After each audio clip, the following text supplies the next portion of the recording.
Vamos lá, pessoal! Bem-vindos ao segundo bloco do Sigilo Talks e voltamos com aquela polêmica gostosa, naquela forma de falar, estilo boteco, falando coisa verdade, nua e crua, porque é para isso que a gente tá aqui. Agora a palavra, dando aquela sequência ao que você disse. Não, deixa eu falar, senão só ele não fala. Porra, meu, esse cara tá foda. Dando sequência ao que o Ronaldo falou a semana passada, o Flavião vai falar agora um pouquinho pra gente sobre esse mercado de repetições, de lançamento, de hype. Fala qual a sua consideração, quais são suas considerações sobre isso? Vamos lá, o Beco, eu vejo que a gente tem uma maneira diferente de vender cerveja. Assim, eu tô num lugar, a gente tá no meio da Vila Olímpia. A gente tem ali muita gente que, a maioria das pessoas trabalham ali, algumas delas moram por ali, e o meu movimento de segunda a sexta são os mesmos clientes. Mas a metade não é cervejeiro. Então é assim, eu até pude falar isso com alguns amigos donos de cervejaria. O cara tá lançando rótulo, cada semana tem 2 rótulos lançando. O cliente, eu vendo por o nosso autosserviço, então o cara tem um cartãozinho, ele vai lá, coloca, aproxima do tablet e serve a cerveja. Ele tem 5 segundos, 10 segundos na frente do tablet ali. Ele não assimila aquilo, tá? Ele toma uma cerveja boa ou ruim, ele não sabe de onde veio. Então eu tenho aquela parcela dos clientes que vem para tomar uma cerveja X, você tem tal cerveja do Ronaldão, o cara conhece o selo do Ronaldo e fala, meu, ele tem uma Witbier foda, que é isso, ele conhece algumas das cervejas. Então, quando o cara chega e ele vê a sua marca ali por 2 segundos e vê uma cerveja diferente, para ele pouco importa. Para mim isso mais atrapalha do que ajuda. Eu tô falando isso de um bar que vende cerveja mais pra gente que não conhece do que pra quem conhece. Não, o público geralzão. Assim, o cara gostou da cerveja? Legal. Tava falando com o Ronaldão ali, tem o efeito manada lá pra mim que funciona bem pra caramba, que sempre tem um cara na mesa que conhece alguma coisinha de cerveja. Eu tenho mesas de 10, 15, 20, 30 pessoas. Um cara já foi pra Bélgica, ele vai lá, ele vê uma latrap, ele fala que era a melhor cerveja do mundo. Ele vai, os caras saem com o barril em algumas horas. Posso falar um efeito manada que aconteceu comigo no seu bar, quinta-feira da semana passada? Estava eu lá, bar, isso daí eu olhei pra você porque você vai se identificar. Estava eu lá no seu bar, 3 pessoas, assim, pegando 3, né? Porque ali é uma fileira, né, de torneiras de autosserviço, então, aí beleza, estavam 3 pessoas, 3, 4 pessoas pegando uma cerveja rosa. Take na cerveja rosa aqui. Cerveja rosa é uma coisa assim que vende de uma forma absurda. A cor já vende, Eis que eu tomei, eu ali, esperando para tomar uma cerveja que não era sua, mas que estava ali naqueles steps ali. Eu tomei uma cabeçada no queixo de uma menina que ela estava assim e de repente ela fez: cerveja rosa, eu quero cerveja rosa! Eu olhei. Você pode fazer de novo essa cena? Não consigo repetir. Não consigo repetir. Eis que todo mundo tomou a cerveja rosa, que não sabia do que estava indo junto ao que você estava falando. Ninguém sabia o que era cerveja rosa, tomavam e gostavam. Não sabia se era sour, se era azeda, que fruta que tinha, que não tinha. Mas aquele negócio do efeito manada. E eu vi aquela mesma turma, acho que era turma de empresa ali da Vila Olímpia, né? Naquela mesma fila, eu acho que secaram um barril de cerveja rosa que eles não sabiam. Bom, só dando um adendo, você percebe que na sua amostra a pessoa ela quebra o seu preconceito quando ela mesma se serve de coisas que ela não está habituada? É muito legal, Claudio, porque assim, a gente tem 20 torneiras. Tava falando pro Ronaldo, se entre as 20 eu tiver uma torneira com água, eu vendo os 15 litros antes do primeiro reclamar. Porque o cara vai e pega 20, 30, 40, 50 ml e prova. Tá? Se o cara pega 20, 30 ml de alguma coisa que ele não gostou, eu vou para a próxima. Lavo o copo, vai para a próxima. Tá? Então, eu não sou a melhor pessoa para falar do lado dos bares, para falar o que está vendendo hoje. Porque eu vendo qualquer coisa, cara, qualquer coisa. Você me ajudou com isso na época. Eu achei que eu não ia conseguir vender Latrap, Delirium, Urkel.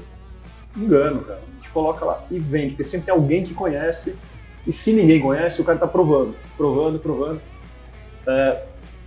o que eu acho ruim do trabalho que eu faço lá, da maneira que a gente vende cerveja, na verdade.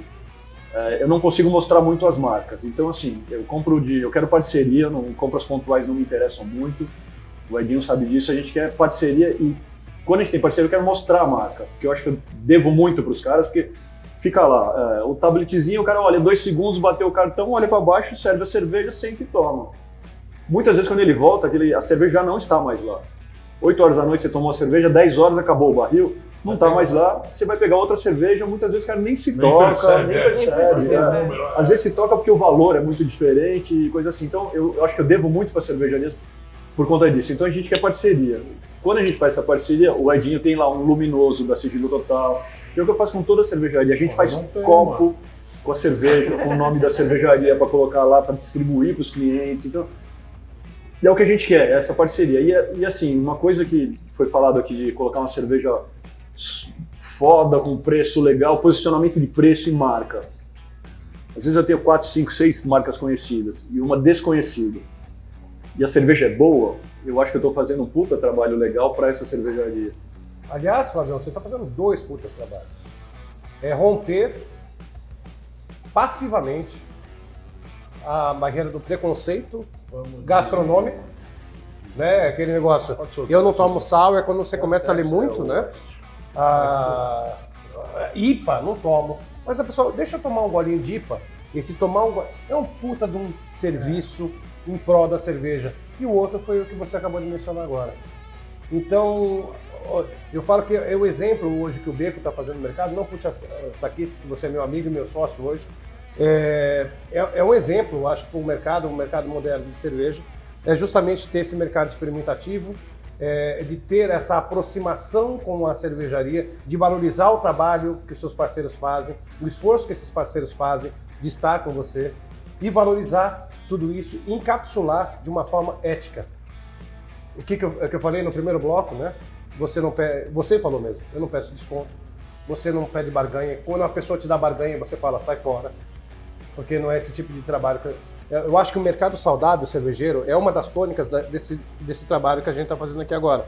O Sigilo Total, que é o Quebrando o Sigilo, é justamente verificar como que é de pessoas que fazem o mercado e as visões que têm sobre esse mercado.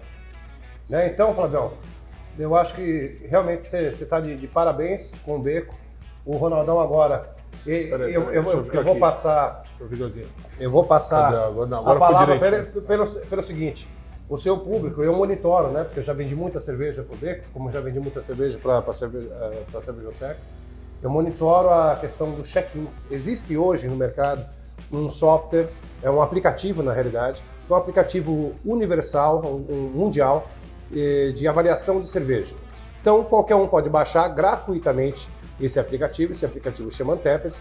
E eu já tive, inclusive, nas minhas mídias sociais, reflexões positivas e negativas, que eu falo que o Untappd dá asa a asnos e também ele pode construir bons relacionamentos e boas marcas.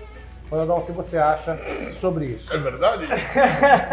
Puta que pariu, mano. Acho que você vai estar muito boa. Você vai estar muito boa. Deixa eu dar um gole. Eu vou falar. Vai demorar, peraí. Eu posso resumir em 2 palavras, Untappd? Puta bosta. Agora olha só. O que acontece no Untappd é o seguinte, não é o Untappd que tem culpa jamais, mas o grande problema do Untappd é o seguinte, você pega alguém com uma vivência, uma experiência, alguém que já tomou 1000 rótulos, 2000, 5000, cara, meu número é um pouco maior do que esse ainda, porém, se eu estiver no Untappd hoje, eu não estou, não, estou, mas eu não uso, mas se eu tiver uma avaliação no Untappd, ela vai ter o mesmo peso do cara que ontem era feliz com Brahma. Não pode estar certo, não pode estar certo. Cara, e assim, eu, tá? Tenho uma linha de cervejas, cervejas do RR, aquela coisa toda. E aí uma vez posso falar Zé Buceta? Posso? Zé Buceta é um nome legal, tio? É o otário da nova geração. Era o tonto, agora é o Zé Buceta, é esse rapaz, sei lá que é. Aí o cara entrou lá, pegou uma Vitibir das minhas, não que eu queira nota maior, porque de fato eu não olho, eu não faço coisa, eu não olho mesmo, ó, cagando pra quem não gosta de Untappd. Aí o cara escreveu assim, 0,25 na minha cerveja. O estilo não é pra mim. Enfia no seu cu, filho da puta! Você vai pegar o trabalho de alguém muito sério tá aqui, estão aqui, gente séria trabalhando. Cara, eu quando eu começo a dar aula, primeira aula dos cursos de formação sommelier da minha vida, e foram mais de 40, eu viro pra galera e falo assim, ó, juro solenemente não formar servochatos. E aí, na primeira aula, eu ainda viro pro cara e falo o seguinte, olha só, lembre-se que do lado de lá da sua avaliação, tem alguém muito sério trabalhando. Lembra que você vai prejudicar alguém que você nem sabe quem é, a troco de nada, porque talvez a logística foi uma bosta. Porque talvez a casa não sintetizou a linha. Você está fudendo o trabalho de alguém que trabalha muito sério, porque você não conseguiu ver isso dentro de uma proposta como um todo. Quer usar o Antep? Use. Quem sou eu para falar não faça? Faça o que você quiser. Quem sou eu? Jamais falaria. Mas dá moral pro Antep. O problema do Antep no Brasil é isso, é o peso de uma pessoa experiente, vivida, que tem um cadastro lá há 10 anos, de uma pessoa, o mesmo peso de uma pessoa que fizer o cadastro ali na hora e isso arrebenta qualquer Você ainda tem instalado? Eu tenho, No usei celular. no começo, mas não, faz muito tempo que não uso. Mas tá o celular, você consegue abrir para fazer uma pesquisa? Não, Alguém? eu Você até tem? Alguém desinstalei, tem? nem uso mais. Tem, mas a Eu gente não tá, uso. obviamente, com os celulares desligados aqui agora. Tá bom, liga e faça uma pesquisa simples. Precisa da nota da Urkel. Sério. Não, mas isso que eu ia falar A agora. nota da Urkel. Aliás, dando um adendo ao que você falou, não é no Brasil. Eu acho que o brasileiro, é like American, como americano, e benevolente até de dar notas para quem... É igual, não vou falar de política, é igual a política, né? A gente dá nota 10 para o nosso político de estimação, dá nota 10 para a nossa cervejaria de estimação. Isso é normal, é do ser humano e está intrínseco em todas as fases da nossa vida. Mas o que acontece com o pessoal europeu, principalmente, que eu vivi lá 2 anos e frequentei, graças a Deus, fui agraciado de... Eu preciso ir a 10ª vez para a Bélgica, amo aquele país. Pega, além da nota da Urkel, Ronaldão, pega uma nota da, sei lá, do Chess de Borgonha, da Stefan Vitus. Qualquer cerveja que hoje é renomada pelo mundo, que não caiu no hype, porque tem algumas cervejarias belgas que caíram no hype, cervejarias mais modernas e tal, like americanas e tal. Mas então, o que acontece é o seguinte, filho. Viu, Ronaldo? Viu, Steph? Viu, Flávio? É uma pesquisa, é um dado estatístico. Até... Tá bom, concordo. É um dado estatístico. Se a gente aqui simplesmente falar, eu já tive críticas muito mais negativas ao Antep, e a frase da asa a asnos foi uma criação minha de uns 6 anos atrás, e realmente dá. Você dá voz, né? Você dá voz a asno. O que acontece hoje na internet?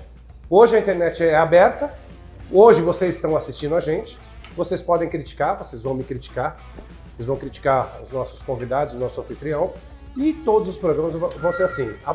A partir do momento que você coloca um produto à venda, uma imagem à venda, você é passível de receber críticas. Hoje o Antep nada mais é do que você colocou sua cerveja no mercado, e fala assim, avaliem, se eu for um cara foda de marca, se eu for um cara foda de relacionamento, eu vou conseguir ter um bom desempenho, uma boa performance no Antep, mesmo que minha cerveja seja cagada. Seja uma bosta, exatamente. Exatamente, mesmo que a cerveja seja cagada. Mas, enfim, é uma ferramenta pública, como a gente vai chegar agora na esfera dos influencers, até que ponto ajuda, até que ponto atrapalha. É uma ferramenta pública que eu não desprezo, eu como comerciante de cerveja, eu como ex-importador, exportador de cerveja, eu como produtor de cerveja, eu como bar, que é a casinha, eu não desprezo hoje nenhuma ferramenta de avaliação. Mesmo, seja o Antep ou não. E o Antep para comprar? Não, eu não uso para comprar. É isso que eu ia falar. Então tem muita gente que não tem uma base, a gente volta para o assunto do primeiro bloco. Desde que não tem o mínimo de conhecimento técnico sobre a cerveja, ele é levado a comprar uma cerveja porque ela tem uma nota melhor no Antep. E assim, eu lido com os dois lados. Eu atendo o público no dia a dia, eu estou ali na frente de combate da loja, saio para apresentar meus eventos, dou as minhas aulas, essa história toda. E eu falo com muito cervejeiro, tem muito projeto com um monte de gente, de consultoria, mesmo que seja amizade, sobre isso. A galera fala, cara, eu fui falar com o cara ali e tal, aí enquanto eu falava com ele, o dono do bar, não olhou na minha cara. Tá bom, e aí? E aí, a hora que eu falei qual era a cerveja, ele pegou e foi lá no Antepa de a nota, ele falou, a nota não é superior a 4, eu não quero. Não, mas isso já aconteceu Cara, comigo. Essa é a famosa ignorância do dono de bar que tá morrendo também. Não, mas... Tá morrendo também. E aí o cara, assim, eu entendo uma vantagem, duas vantagens do Antepa. Não é que eu acho tudo todo mal, não. Igual a informação tá aí, é uma arma, você faz o que quiser com ela, não é? Então muito bem. Então, há dois pontos hiper positivos do Untappd. Tem um registro do que você já tomou, mas não por já ter tomado. E da mesma forma, qual que é o seu prato preferido? É pizza. Então, a partir de hoje você pode comer pizza. Não come mais, já comeu uma vez, às vezes não come A mais. gente vai comer pizza, né? Vamos, em breve. Vai. Não, mas assim, o assunto é esse. Cara, você já comeu o seu prato preferido inúmeras vezes na vida. E de uma hora pra outra a galera passa a acreditar que porque já tomou uma cerveja, não vai precisar repetir a minha cerveja só porque ela é boa, você já tomou. Não, isso Então, isso é um é erro. o Peraí, mercado. A segunda mano. questão que era positiva, ainda falando de Untappd, é quando o cara trazia sugestões próximas. Isso é legal. Então você fez ali o seu check-in baseado numa... Essa mascosta incrível, não sei de quem é. Juan Caloto. Muito boa. Eu quero... Eu tô tomando ela? Não, né? Eu quero que 50 dias depois, Juan Caloto. Mas assim, aquele... Falei bem da cerveja? Eu sabia, não sabia. Mas olha só, tá aqui. A cerveja tá muito boa. Então eu venho aqui, faço check-in, não sei o que, West Coast, da Juan Caloto. Tudo bem. A partir do momento que eu fiz isso, a minha próxima sugestão vai aparecer, não sei se aparece, mas aparecia pelo menos, ó. Prove essa SOS. Tá vendo com onde você tá, com quem tomou em volta, com uma avaliação positiva. É legal para quem tá descobrindo esse universo. É legal.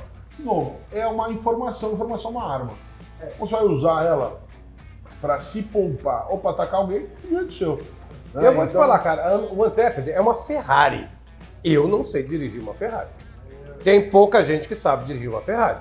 É um aplicativo fudido. Bom, eu nem caio numa Ferrari. Caindo no Brasil. Eu nem caio numa porra numa Ferrari. Não é pra nada uma porra numa Ferrari. O Untappd é utilizado, ele foi criado para ser utilizado para a pessoa assim, falou, puta, eu tomei essa cerveja, eu vou avaliar ela, registrar porque se uma próxima cerveja, uma próxima ocasião, eu vou tomar ela. Aqui no Brasil ela é utilizada diferente.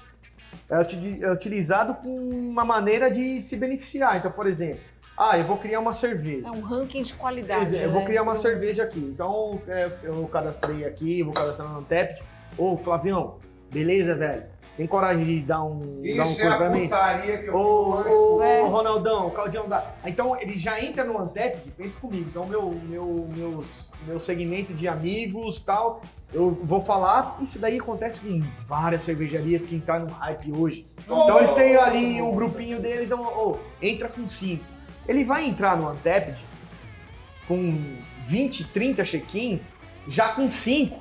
Aí a pessoa que não conhece muito vai lá no beco, tira a cerveja e fala, puta, cara, eu não sei, eu vou utilizar, porque do que você deveria utilizar, vou ver.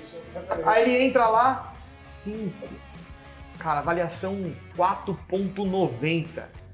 Como é que o cara, ele vai chegar pra ela, mesmo sendo ruim, ele vai avaliar 2, ele vai assim, eu não sei de bosta nenhuma, os caras que tá todo mundo sabe, eu não tenho, então aquilo induz, aqui no Brasil é Mas usado. você sabe uma coisa, você já passou por isso dando aula também? Já. Então, a gente, quando faz aula de formação sommelier de cerveja, cerveja são cervejas às cegas.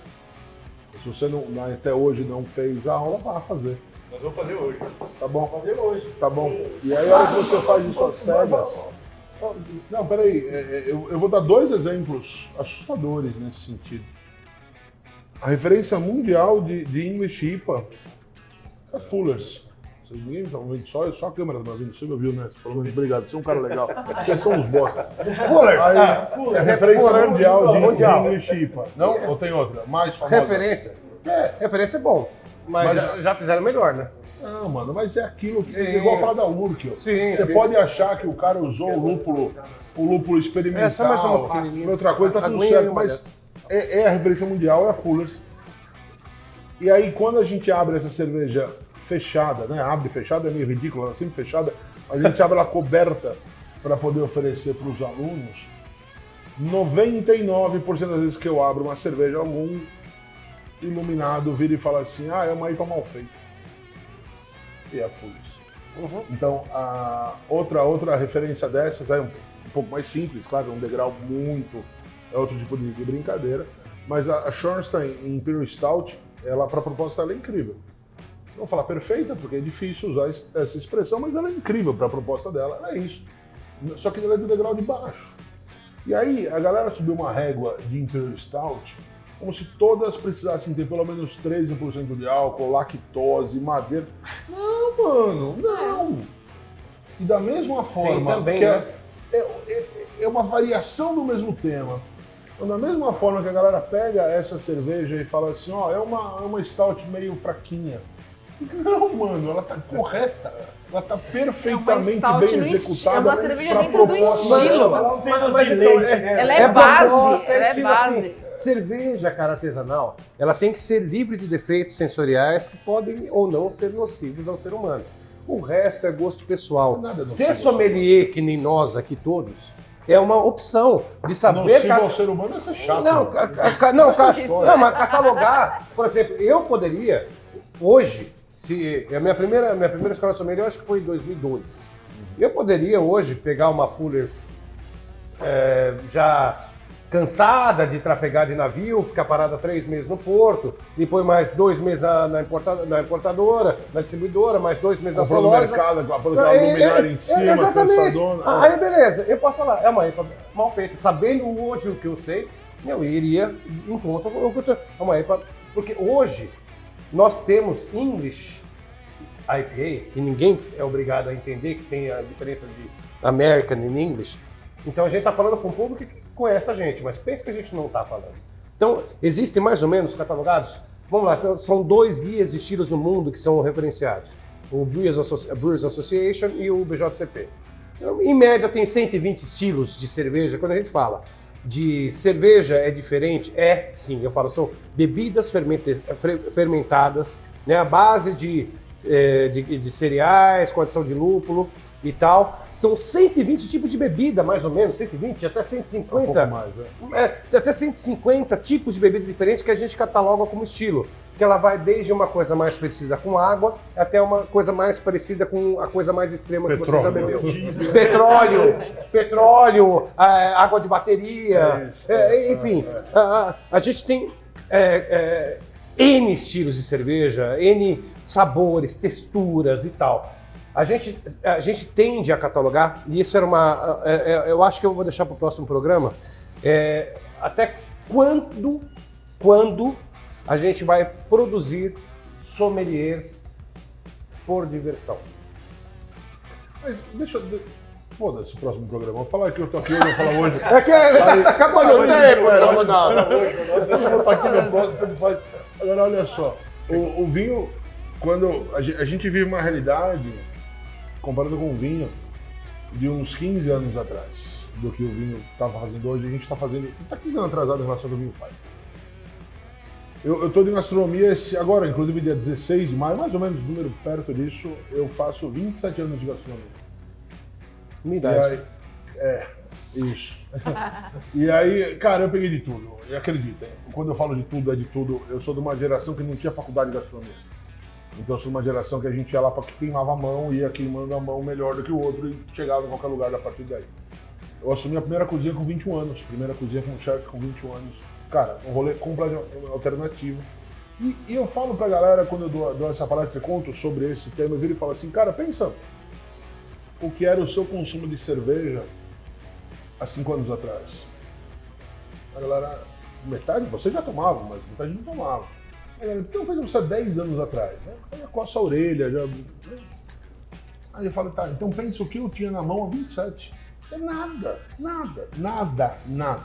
Latinhas, todas iguais, chegavam no mercado por uma questão de facilidade de importação, então de uma hora para outra a gente ficou rico, o brasileiro ficou rico com o Plano Real, e aí a importação era fácil, porque o Plano Collor tinha dado certo. Cara, essa história é muito mais longa do que esses 5 dias que a gente vai ficar aqui conversando a respeito desse episódio, mas dentro dessa história contada, a hora que você chega hoje numa realidade de entendimento dessa comparação com o vinho, O vinho precisou valorizar o seu produto da forma que a gente precisou valorizar o nosso. Então hoje você viu a máscara de algumas vinícolas, não tem nada a ver com isso, porque eu gosto de vinho, mas prefiro cerveja, evidentemente. Quando o cara fez alguns testes cegos e fez alguns concursos que foram vitoriosos por vinhos que são vinhos americanos cravados com lacre, né? Lacre Diferente de da alumínio. rolha, a cortiça inteiriça, que tem muita cortiça constituída, reconstituída de qualquer forma. Então os caras ganharam. E aí você, pô, como assim, mano? Como que um vinho que custa, sei lá, $20 perdeu para um vinho de $2.000? Porque não precisa. Porque aí você passa a comprar etiqueta. Você esquece de comprar o produto, você passa a comprar etiqueta. Quando eu dava aula na faculdade de gastronomia, eu falava para os alunos a seguinte frase, que eu nem sei se vale hoje em dia, acho que ainda vale, mas eu virava e falava assim: qualquer jeans que você compre é santista. Não existe duas fábricas, de novo, tá? Parei de dar aula na faculdade tem uns 15, 20 anos, sei lá. Eu falava exatamente isso. Qualquer jeans que você compra é santista. Aí se você vai no Brás pagar 30 numa calça, ou vai no shopping pagar 3.000, tá com a etiqueta. O jeans é o mesmo. Aí, evidentemente, o sujeito foi lá, pagou uma pessoa para poder fazer um corte diferente, pegou o jeans, mandou ralar o joelho para falar que é moderno, é isso, e passou de 30 para 3.000 e você pagou feliz, porque para você fazer algum sentido. A gente está nesse ponto. Eu, como alguém que recebe produtores de vinho, de cerveja, e de fato você pode falar algo parecido, ele vai chegar uma proposta de uma cerveja assim: cara, eu queria te vender a cerveja, tá bom, quanto ela custa? E o cara falou de uma... Cara, a gente fez uma conta de litragem por uma garrafa de padrão belga de 375 que custaria R$600 o litro. Cara, nada justifica essa merda, só a etiqueta. Então, se você quer exclusividade, vai ser feliz com isso. Da minha parte, vender um produto, pagar e vender, né, 1/3 de litro, só para vocês entenderem a minha conta, teria que colocar uma cerveja nacional, e não por ser nacional de forma nenhuma, eu sempre valorizei demais essa história, eu teria que pegar um produto, colocar o preço de venda de uma garrafa a R$200, sendo que eu tenho os belgas a 90. Então, por mais, custo Brasil, dificuldade, cara, tudo que vocês quiserem me converter, tudo, qualquer coisa que você quiser me argumentar, eu vou ouvir te dar razão, mas não justifica. Custa mais do que o dobro do equivalente importado, que faz essa mesma merda há tempo pra caralho. Então, assim, a gente tá vivendo esse deslumbre do mercado cervejeiro. Então, ao mesmo tempo que a gente tá falindo, tá quebrando, falamos agora há pouco tempo, a gente tá vendo uma realidade que eu juro, gente, eu posso estar muito pobre, eu tô pobre pra caralho, mas eu posso estar num nível de pobreza que eu falo, cara, isso não faz sentido. Mas eu lembro que na conversa dele com amigos consumidores desse tipo de produto, vocês comprariam? O cara falou assim, é sério? Então, isso é um não. Evidentemente que isso é um não. Então, não comprei. Não achei. Então, sabe o que é isso que a gente está vivendo? A gente, aquela história que eu falei brincando agora há pouco, 40 gramas de lúpulo por litro, é bater palma para louco ficar dançando. O louco não vai parar de dançar, mano. Ele não vai parar. Então, cabe a gente, cara, por mais que exista mercado para quem compra isso, daqui a pouco vai ter alguém que vai cobrar 1.200, não só 600, pelo mesmo produto.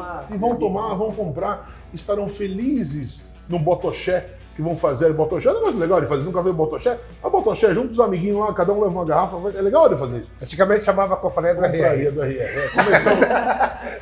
Comecei com isso. Eu falo que ele é o dinossauro de todo. Tá muito bem, hoje é botoché. Não é botoché, famoso BS, botoché, né? essa O BS. porra. Galera, faz BS, tá tudo BS. certo, gente. De fato, é tudo certo. Não tem problema nenhum em fazer esse tipo de coisa. A grande questão é querer aplicar essa regra a um mercado que não conseguiu crescer. Então, quando você usa essa referência sobre um mercado que é incipiente, parece que tá todo mundo fazendo errado. Parece que tá todo mundo fazendo... Cara, como você consegue vender sua cerveja a 200 conto uma garrafinha? Aí você olha e fala assim, cara, eu não sei porque ele não tá vendendo, tá tentando vender. Tentar diferente. Se vai conseguir ou não vai colocar na internet, a gente volta para a história dos 5 pontos de Untapped. Uma galera que não tomou a cerveja ainda, eu tenho certeza que isso acontece muitas vezes. a galera vai pelo amiguinho, ó, o amiguinho lançou, vai lá, dá um apoio e funciona. E tá tudo certo pra quem acha que isso é válido. Eu sou o cara do copo cheio. Eu sou aquele cara que levantou a bandeira do mais cerveja, menos frescura na vida. Eu sou aquele cara que quer estar tomando num copo de um copo americano. Eu sou aquele cara que tá na beira do boteco com os amigos. Isso é o impagável da cerveja. E não foi no beco ainda tomando copo americano. Mas nós vamos. Eu vou em breve, vou levar minha cerveja no beco. Vou ter que comprar. Isso é compromisso, né? Vamos lançar a Viena Lager e uma American Berry agora. Vamos vender as duas pro beco. Vai ser uma semana de cerveja minha. Ele vai ter que tirar o pedido, senão eu não vou comprar. Eu vou. Tá certo, eu vou. É isso, é justo. Eu vou. Mas o que eu quero, só concluindo, eu não vou parar de falar daqui pra frente, não falo mais. Eu até virar de costas. O importante de cerveja, mais importante, nós vamos falar de outros assuntos, evidente, muito mais importantes, mas o importante da cerveja, mas o importante da cerveja é o prazer da cerveja. Então, a gente perdeu a mão, digo todos nós, enquanto produtores, vendedores, consumidores, nós perdemos a mão e eu uso uma referência muito simples, do cara que saía do trabalho, 6 e pouco da tarde, encostava no boteco, pedia a cervejinha popular dele, falava uma, duas, falava mal de política, falava mal de futebol, zoava o amiguinho do lado, ia feliz pra casa, jantava, seguia o caminho dele, a vida seguia. De uma hora pra outra, virou pra esse cara e falou assim, viu, tá errado, esse copo não serve, a temperatura tá errada, você tem que tomar na ordem certa, olhando pra Las Vegas, porque senão a energia não bate. Que merda, mano! O cara quer tomar uma cervejinha. É aquilo que O eu falei esse lá, cara né? fez? Ele foi embora. Ele não volta. A fábrica de porque ele fala sobremesa. assim, eu vou aguentar esse bando de gente chata do caralho, que tomar uma cervejinha aqui no meu boteco, pé sujo, que eu gostava, que era fazer até agora. Nós perdemos a mão no sentido de valorizar a cerveja. Então todo este entorno da cerveja hoje, já deu uma hora que vamos sem parar, só eu não, né? Então posso começar a concluir. Não, mas aí... É a Ele vai quinta começar conclusão dele. a concluir, Vai começar ele vai a quinta começar. conclusão. Vamos lá, Rodadão. Mas aí, gente, ó, valorizem a cerveja, mas mais do que isso, Mas não valorizem acabou os o programa amigos. ainda, você tá dando desfecho. Não, valorizem os amigos. Eu não vou falar mais nada, não posso. A galera que tá junto, o fato de poder pegar, troca de copo, filho da puta, essa merda de brinde com água, não, pega o outro. Não, caralho. Não, Fato tá de poder bebendo. fazer assim, olhando Bom pra caralho. Olha aí, pra tudo em mim. O fato de você poder brindar olhando no olho é o impagável. Não percam o impagável. Saúde. Saúde.